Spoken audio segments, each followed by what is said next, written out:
Still don't think Google, Facebook, Twitter, and YouTube are violating speech or manipulating the information you get? They're being sued over it. Here's the deal. PragerU is a licensed 501c3 nonprofit educational media company known for their 5-minute videos on YouTube. In 2016, users started noticing certain videos weren't available anymore. Come to find that YouTube put them on the restricted list, which filters out violent and sexual content. PragerU assumed it was a case of bad algorithms. I've talked to you about algorithms. But YouTube said, nope, a living human being screened each video. The restricted list includes such diverse videos like Are Police Racist by Heather McDonald, Israel's Legal Founding by Alan Dershowitz, a video on the 10 Commandments by Dennis Prager. YouTube said each one were unsuitable for young people, treating them like it had pornography or excessive violence in them. Yeah, PragerU is about as squeaky clean as you can get. But here lies the problem. PragerU is considered center-right, and many of their videos have no political theme at all, but they offend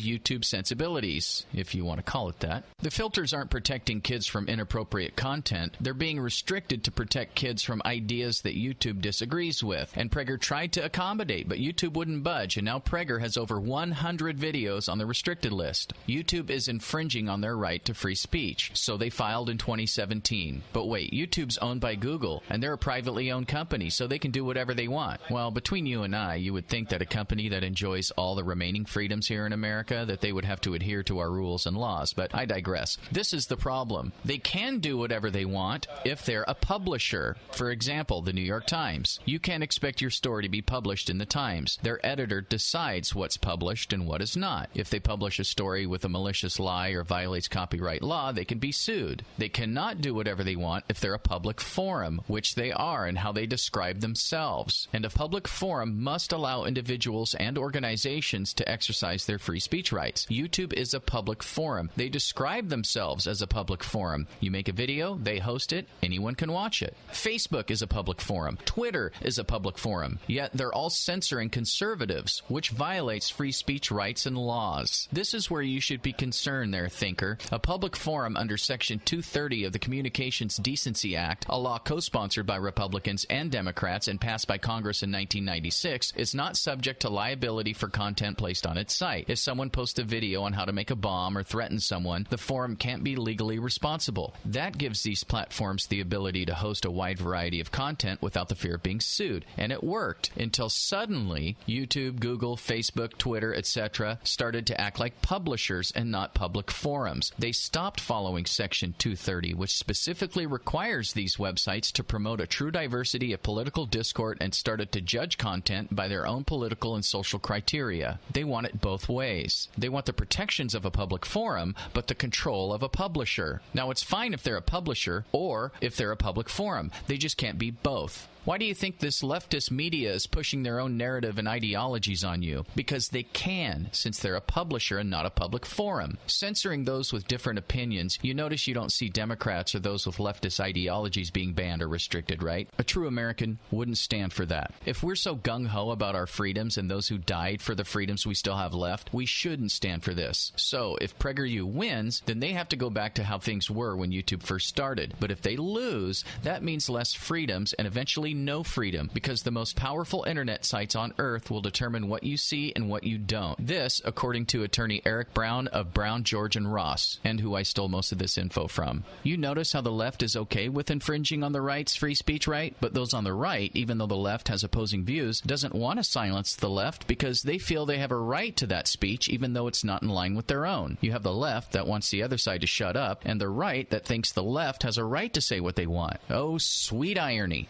Now, I know most people are stupid, and our IQs are dropping fast, and now they've released studies linking fluoridated water to lower IQs, but come on, this is ridiculous. If you don't see the manipulation going on in the media, in Hollywood, giant tech companies, the education system, then maybe there is no hope, because all these problems started when they turned left. I don't know, I just call it how I see it. Coleman Mortuary has been trusted with guiding families through their most difficult times for over 100 years. It's their commitment to compassionate caring and service when you need them the most that has set them apart. Coleman Mortuary also offers pre-planning services. Pre-planning your funeral arrangements gives you the peace of mind that you're lifting the burden from your loved ones by relieving the decision-making pressure at a time of grief and emotional stress. It also ensures that the choices you make will be carried out as planned. Pre-planning can also lower your cost. Call Coleman Mortuary, 532-4090. Grace Harbor Community Hospital has expanded their services with high-quality 24/7, 365 heart care. Their expert team of cardiologists specialize in the diagnosis and treatment of the cardiovascular system, cardiac rehabilitation and risk assessment, cholesterol and hypertension management, and diagnostic testing are among expanded services now available at Grace Harbor Cardiology. Getting to the heart of it. Grace Harbor Community Hospital. Quality care close to home. Learn more at ghcares.org.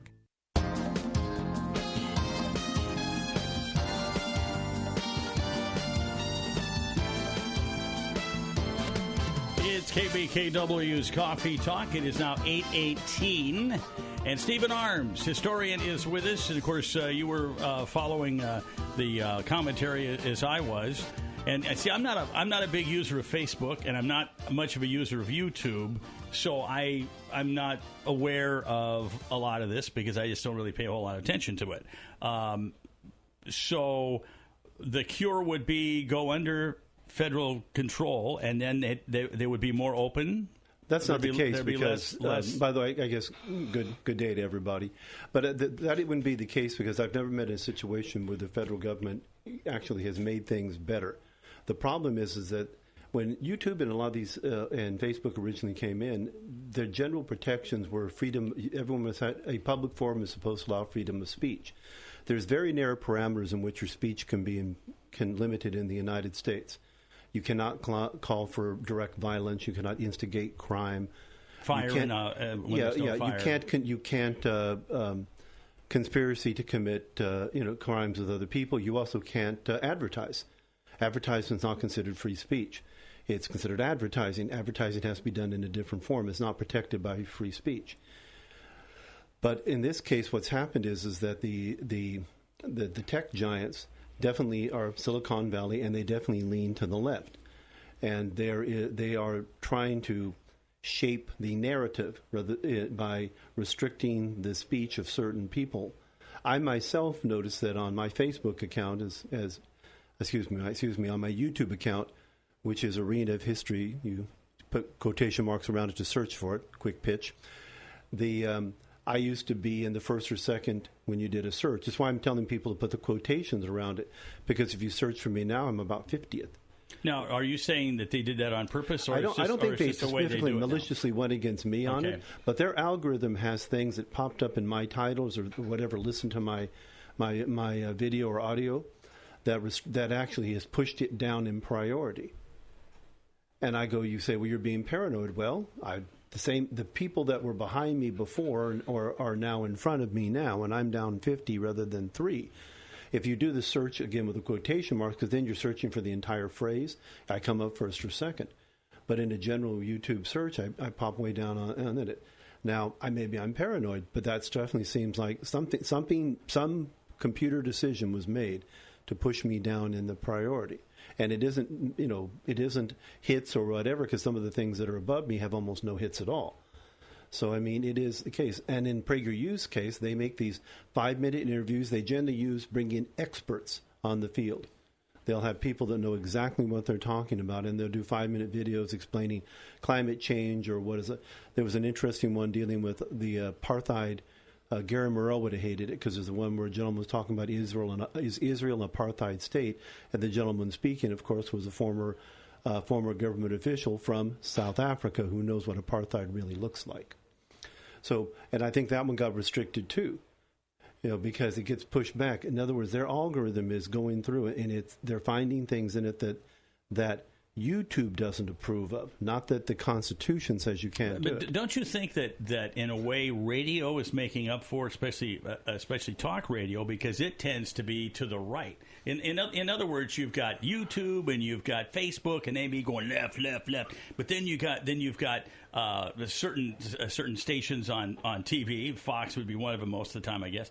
And then you've got talk radio, which can be way to the right. And it can be. It's almost some of the ones on the right are absolutely ridiculous. A lot of them I don't listen. Sure, but I'm just saying that doesn't that counter some of this anyway? Well, but in the case of talk radio, it's a free market situation. The reason you have so much conservative talk radio is because people listen to it. Correct. If you want to get the right, you can get it. But again, KBKW and all those channels are technically publishers. We are putting out content. You know, you have certain restrictions, but if you start getting on here and ranting and raving and cussing and screaming, then then this channel's going to get in serious trouble. Sure, if you're using profanity and that sort of thing, but ideas are pretty open. But again, it's public forum. If it's a public forum, then it has to only have the restrictions of, if YouTube wants to be a publisher, it's not a problem. Be a publisher. And then you can restrict your content however you want. But if you're going to tell me... How would that change what they do if they're a publisher? What could they not do that they're doing now? People wouldn't go on it as much because they would realize people have a general conception that YouTube and Facebook is supposed to be neutral, and it's not. That's the point of Johnny's audio piece, is that it is meant to be a forum where all ideas are supposed to be accepted. Dennis Prager's audio or video, on the 10 Commandments got restricted on the restricted list, and yet Al Qaeda has videos on YouTube. Now, explain that to me. Talking about what he was talking about in that their justification on it was that in ancient Hebrew, the term kill and the term murder are two different things. That when you get to the 7th commandment, thou shalt not kill, or is it 6th? But anyway, it's not actually kill. That's a King James translation of it. The actual word from the ancient Hebrew would be murder. What's the difference? Well, murder can only be done to human beings. Murder is a malicious act of killing a human being. So the King James version almost makes it sound like you can't kill bunny rabbits, you can't kill anything. But I don't think the average person thinks that. No, but it doesn't change the fact. But that's one of the arguments that atheists make against it. The answer is, the term is, if you're anti-capital punishment, say for example, you say, well, your Bible says you can't kill. No, it says you can't murder. Murder is the malicious killing of a human being, not an execution by a justice system, not defending yourself against someone. But when you kill somebody, you've actually done something different than killed a man. And it's just a difference in the 10 Commandments, and it's accurate. But it doesn't change the fact that they used that as an excuse to restrict that video when it was ridiculous. I heard that video. I'm not a hugely religious man. I've read the Bible and the Quran, but it's still a case of. But they restricted it because they don't like PragerU, because PragerU is very successful. I mean, literally, they have millions of I think they. Well, if they've got all these millions of people out there and that listen to them, then this I mean, how can this actually be? Well, you're saying okay, so it's justified to be discriminatory against them even if they're successful. No, I'm just saying that we could be blowing this out of proportion because they got millions of people that go there. So how, is this going to completely ruin their audience or whatever? I don't think so. It may or may not, depending on it. But the whole point is that it's 100 videos now that they've restricted. They put on the restricted list. And again, this isn't a case of PragerU. I've read on this article. They didn't say, "Well, shame on you. Please do it," and we're going to sue you immediately. They've went through all the process that YouTube puts out, and YouTube says we're not going to change it. Well, so they go into court, right? We'll let the court decide. So they go into court and let the court decide. But I do agree with Johnny that it can be definitely a First Amendment issue, and I really hope PragerU wins, because I'm a big proponent of the First Amendment, that we have the freedom of speech. And if you're going to restrict the freedom of speech at an arbitrary level like that, that is a dangerous thing to do in this country. So anyway. Well, we got a call coming in, so let's go get it. Hi, you're on. Okay, they're not there. Try again, for whatever reason. Okay, let's try this again. Hi, you're on the air. Hi. So I'm kind of with you a little bit on this, with your guest, but skeptical too, because I'm not a Facebook or YouTube person. I kind of don't do that, but I have found just a couple times, and I think, am I just crazy here? But I like to look at issues and kind of go on the internet and kind of look at two sides. And of the issue. And sometimes when I Google topics that I want to do, and I've used Google, I can't get into the one side that I want to see, which tends to be more conservative. I've looked at the liberal. There's a whole bunch of that on there that pop up. And so I have found myself going now to I've gone to Yahoo and Bing, and sometimes I can get that topic on that subject that I couldn't get on Google on the other one. What does that mean? So this is kind of an example of what this example. Google has they have a lean in one direction, and they've altered this is the argument they're making. Have they altered their algorithms to make sure that the left messages are being put out more than the right? I do a lot of internet research also, both for this. When I do this show, I do research on lots of different things, and I have a hard time finding conservative points of views or just something that I know to be the case. Even historical information on people in the past is sometimes hard to find the actual truth about, about a president. I was doing some research on Andrew Jackson recently, and finding the truth on Andrew Jackson was really very hard.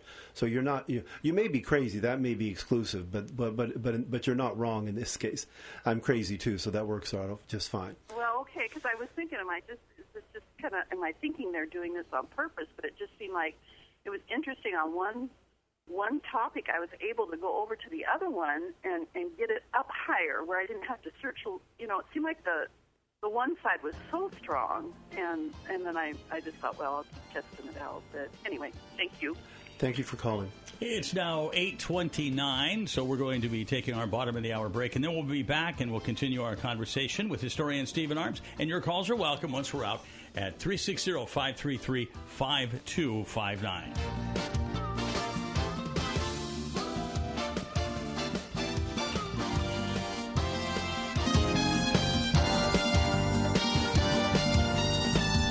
It's KBKW's Coffee Talk. It is 8:37, and historian Stephen Arms is with us. And you and Johnny have cooked up a new show that's going to be on the air starting 2 o'clock on Saturday. That's true. It's called Johnny and the Professor, and we're, again, the 2 o'clock slot. And you, by the way, thank you for doing some of our trailer audio for that and everything, some of the taglines leading in and everything.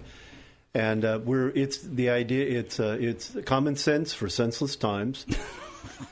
And there are senseless times, folks. And it's just a case of we're looking at we start out and we say it's politics, it's pop culture, it's punditry, it's poetry, it's punnery, whatever you want. As long as it starts with a P, it's okay, right? But anyway, it's a show where we actually talk about. Johnny will generally ask me questions. We'll have topics we want to talk about, and we'll deal with politics or what's in the news, similar to what we do here. But in addition to that, for the second segment, we generally do something involved with the culture or pop culture. And it's a produced show, so people can't call in. It's a produced show. Yeah. I said we've actually have the first one done. It's pre-recorded, and it'll be released on. But we are encouraging people to. We have email. Mm-hmm. They can send email to us if they have questions they want to ask to us. And we're going to have guests also. And we've already started. Johnny and I have been doing some work on that. We've got a call coming in. Let's go to the call. Hi, you're on the air. Hello, you're on the air. Oh, sorry, I didn't. Thank you. Something that always gets me, maybe because you're a historian and you talk about freedom of speeches and Second Amendments and Third Amendments and all those kind of things, is we have a U.S. Constitution. We have the Bill of Rights, the amendments to the Constitution, amendments to it, right? Correct. What is the use of all of those if we don't respect them like we did? And I'll preface that with the United States Congress got together and they said, we hate alcohol. We don't want anybody to drink alcohol. So we're going to amend the Constitution so that we can have people arrested and put into jail for drinking alcohol, selling alcohol, producing alcohol. And that produced a really horrific era in the United States, prohibition. Correct. Then they decided, that was a mistake. We're going to now have to amend the Constitution again and say, alcohol is okay, go ahead about your business. So we amended it for it, against it, and then the Congress amended it against it. To me, when you talk about free speech, when you talk about right to bear arms, when you talk about all these different things, in order for anything to happen, free speech also is only speech that the government tries to limit, right? What is the good of it if we can just go around writing these unconstitutional laws saying that person can't have a gun, this group can't have a gun, this is hate speech, this is divisive speech? I can answer your question if you wish. First thing you're talking about is the first 10 amendments of the Constitution or the Bill of Rights. It is arguable whether the Bill of Rights can be amended, period, because they represent the idea of, again, from the Declaration of Independence, that we have certain inalienable rights. These rights are considered. Even if you read the Bill of Rights of the Constitution, the first 10, freedom of speech, all the different things that have in it that apply to it. But when you get to the end of it, remember that it says in the end that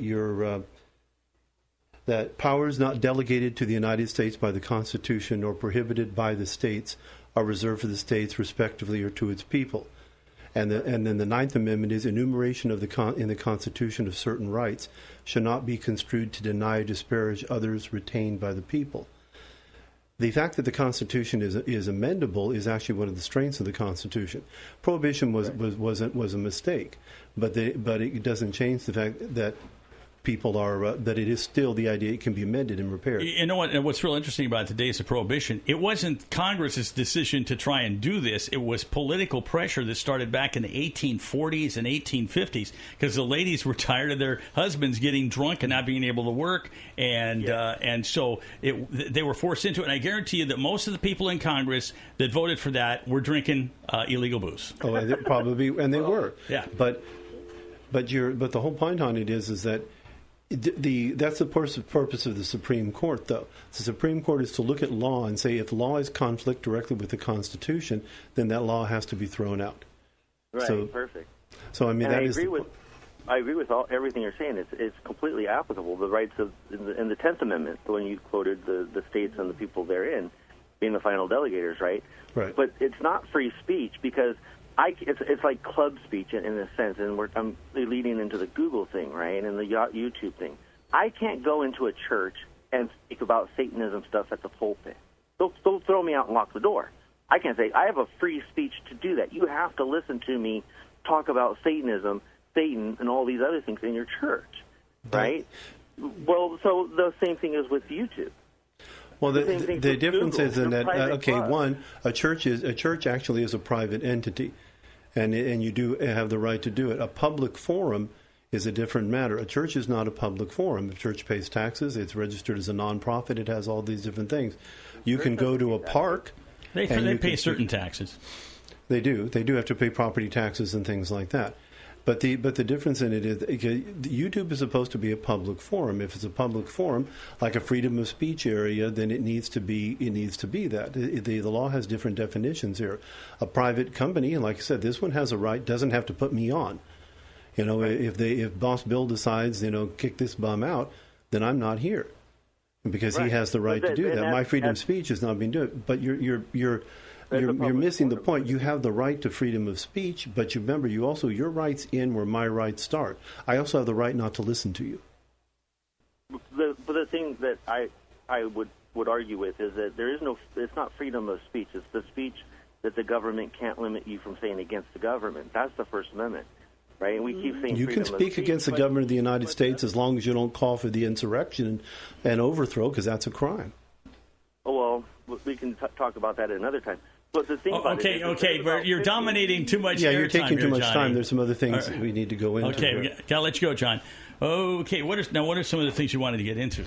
Oh, I mean, as far as the back to Johnny and the Professor, we're going to have guests on, and we've been doing some work on that, and on our the show on the 11th, so that'd be the 12th, 13th, on the 14th of next month in September. We have Judge Janine Pirro from Fox News on as a 15-minute guest. Really? Really. We were able to make contact with her people, and they've confirmed back on it, barring some event. She's confirmed that she's going to come on. She has a new book out, and she's quite an admirable lady. I did some research on her. She was an excellent district attorney and various things. And so I'm really looking forward to having her on. And we have some other people that looks like, do you know who Victor Davis Hanson is? No. Vic Davis Hansen, very prominent historian. He shows up a lot on television, and he's also a former instructor of mine. And I've heard back from his secretarial people on. It's just a matter of he's going to be on our show also, probably in September, maybe the end of November. So we're going to try to get people of national. I'm also going to try to get city council members and government people. I mean, it's good to have the national people, but we also want our local people stuff. Yeah. Needs to be important too. But don't expect you're not going to, just like when they're on with you, they're going to have to earn their keep. I mean, if we're going to ask them good questions. And I'm even going to try to go after the current Democratic national candidates if any of them want to come on and do some time with us. I don't know though they'll do it because we're leaned as center right, classical liberal. I'm a fence sitter. That's what I always am accused of. You must have a real sore butt. No, never mind. Let's go to our listener line. Hi, you're on the air. Okay, I'm not going to go there, Orange. Yeah, we can forget about the fence sitter part. That's an image we don't need in our mind right now. There you go. Stephen, it's always good when you're on. A question about your Saturday program at 2 o'clock. Is that going to be, or maybe this is for Doug, is that going to be archived so I can listen to it? We're going to archive it. Johnny and I are working on that right now. And if nothing else, I will archive it, but I'll take it down myself and put it up on my YouTube channel, which is, again, go search for Arena of History, and I'll do them every week. I do that with Doug's shows, too. They're on my YouTube channel also. But we're working on getting the archive. We just literally got permission to do this. We're kind of going in the beginning. We got Judge Pirro just out of a bolt out of the blue that they actually answered. I also have some other people that were prominent national people that I've heard back from that they need a little more information, but I don't know if you know who Dave Rubin is. Yes, I've heard Dave. Dave Rubin is people are probably going to be a guest after the first of the year because he has a book coming out too. I'm anxious to hear it. Oh, thank you. You're welcome. Bye-bye. And it's interesting, too, because we've got 2 locally produced shows. Strange Harbor at 4 o'clock with Johnny and Bill Vandenbush. And then we have Johnny and Professor now on at 2 on Saturday. So 2 local shows produced right here, added to what we do during the week. And and the idea is to have good. We want to have good content, but interesting content. I mean, the first part of it is probably more serious, so we try to be funny. I can tell you, I'm going to give I'll give a pre-spoiler that we talk about in the second part. We talk about the split between Sony and Marvel, Disney, and Spider-Man going back and all that, and we talked a little about that. And it's an interesting issue because there's legal matters involved, and Disney may be cooking their books, and this is all it's an interesting story, but it's a little lighter in the second part, and we want people to have that. You can have both of it. The first part's going to be more serious or in politics, so we try to be funny. And then the second part is generally more, depending on who we have and guests about it, we try to be more pop culture, what's going on in the world a little bit. And we've done several shows, and we have the one coming out. It's that'll be out in this Saturday, and I'm hoping people like it. Tune in. Yep, check that out. Now, is there anything that's popped up historically? Because every so often there'll be something that comes out and goes, here's what really happened back when. And then you go and you look, or they discover something that is added to a historical event. Well, that happens all the time when people do, because you get better research, you uncover somebody's diary. A lot of it has to do with, it's much more prominent actually in anthropology and archaeology because much more new discoveries. But in history, you always end up with new records, new ideas, genetic testing, for example. Right. The whole issue, Thomas Jefferson, they found out that he obviously had some children who were from slaves because they were able to I think there was, a total of 15 people? Yeah, Jefferson apparently was a man of the people. Let's go to our listener line. Hi, you're on the air. I'm sorry, I just heard the intro that Doug was asking you, and I'm afraid that I've interrupted it, but I wanted to say that I enjoy your segments and that I hope that the Saturday show does not prevent you from coming back and doing your monthly stint. Well, it's in addition. No, I do. I'll do the Doug show also once a month. We're Friday at 8 o'clock because we do it after Johnny does his piece. But definitely come on Saturdays. Hey, maybe we'll end up with we'll have Doug as a guest sometime. See, Johnny's got his thing going, and I got mine going. Yeah, it's two different things. Yeah, we use him both. Yeah, I know. What can I say? I do enjoy listening to you, and you bring a thread of common sense sometimes that I'm amazed that you have to explain it. But thank you. I appreciate that. Well, like I said, common sense for senseless times. Yeah, I like that. That's good. That's good. Yeah, you'd have to go back to like the 60s to have some of the chaos that's going on. The thing I've noticed over the years is the pendulum swings. It'll swing one way, goes way out there, and then all of a sudden people go, wait a minute, and then you'll see the pendulum swing back. And so I relax on it because the pendulum's going to always swing, and it's going to be good times and bad times depending on how far the pendulum goes. I agree, and people talk about. I don't think we'd have time to do it because we're running out in this segment. I was thinking I thought about doing. We do a show sometime and talk about the presidency and the election of Andrew Jackson, because again I did some research on him recently on that, and that was a very. I mean, when he ran against John Quincy Adams, it was the second time. That was a no holds barred slander and libel. Election. And again, so the Americans in the past have had tough elections. Oh, yeah. The difference in modern times is the media.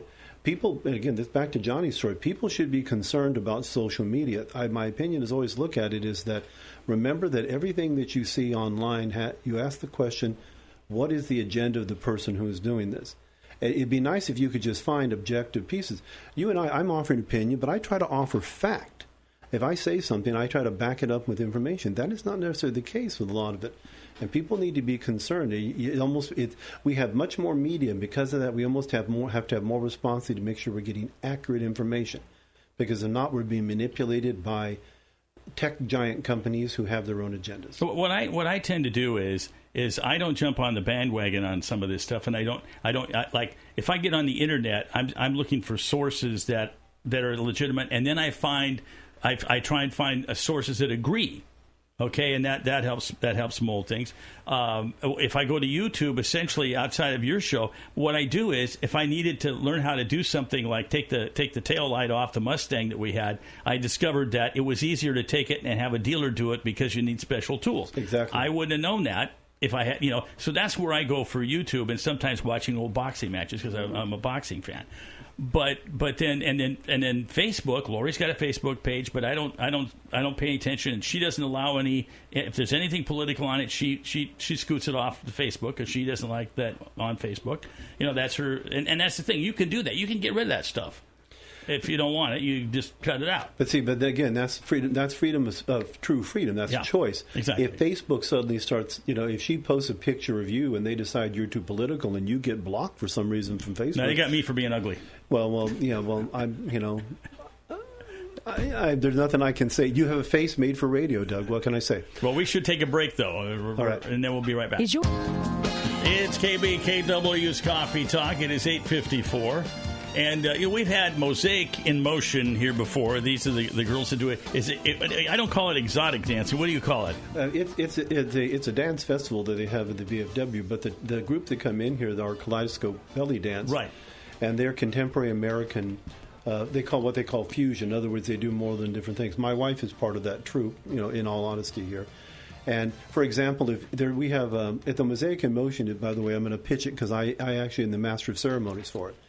On September the 18th this year is Mosaic in Motion. Of course, it's at the VFW in Aberdeen, which is, of course, right at Heron and Broadway. Mm-hmm. Right. And they're going to have, again, the at 7 o'clock.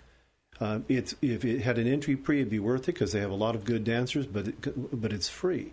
And the VFW, actually, their cook there stays and cooks for people, so you can actually have dinner and a show.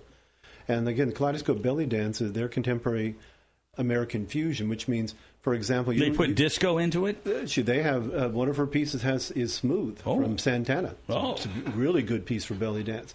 They use all kinds of any type of music that has a good beat and rhythm to it. You can do it. My daughter dances with them when she's down, and she has a piece from the one from Kill Bill, where they're walking in that dun dun dun dun. It's a great piece to dance to.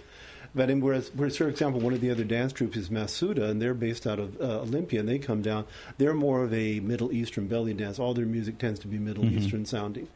But we're also going to have the High Impact Dance Academy. That's the dance students, everyone from 5 to about 12 years old, and some of those kids are amazing.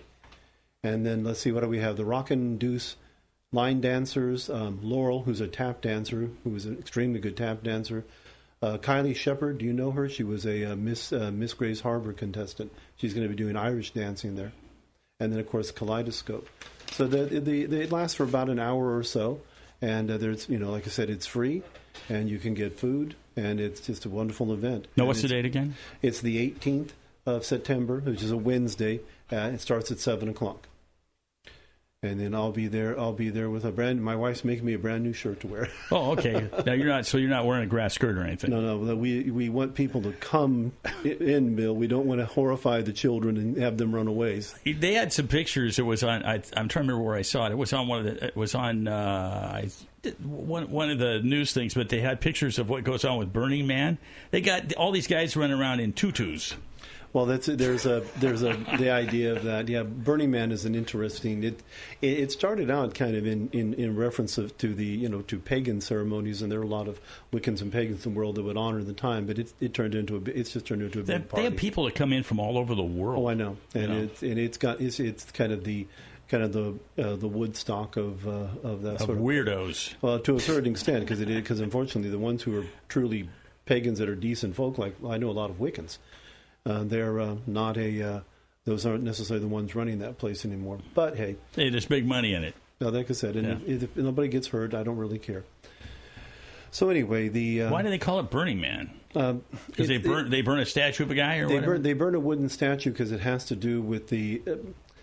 In pagan imagery, you have the god and the goddess, and most traditionally in it. Native Americans have a version of this too, and generally you have the. He's the Horned King is the male aspect, and he's what we eventually get Santa Claus from, actually, in Twisted Through. That's a whole other story that I could get it, but it's true though. Well, it is actually. Right. It goes through Odin, it goes through the Master of the Hunters, all kinds of stuff. But they're representative of the god and the goddess, and they burn it because it's in the middle of summertime. Right, it's to represent the end dry of summer. Lake. Yeah, it's the end of the summer. So the Summer King of it is goes down, and now we're going into the fall, into the change, as I understand it. I'm not I'm not a pagan. I'm just married to. Well, it's just a big waste of money. People spend thousands of dollars doing that. They pump people there for a party. I think it's become too much of a party. I mean, people go places for that'd be the same. Then spring break's a waste of time. Do people do that? That would be too crazy for me. I wouldn't get into running around in a tutu. Well, it's good. I'm glad to hear that, Doug. I can sleep better knowing that. Well, with that, we're going to wrap things up, but don't forget, it's coming up at 2 o'clock, Johnny and the Professor, 2 o'clock on Saturday, and it's a 1 hour show. 1 hour show. So check it out, folks, along with Strange Harbor at 4 on Sunday with Johnny and Bill Vandenbush. So two good reasons to keep tuned to KBKW.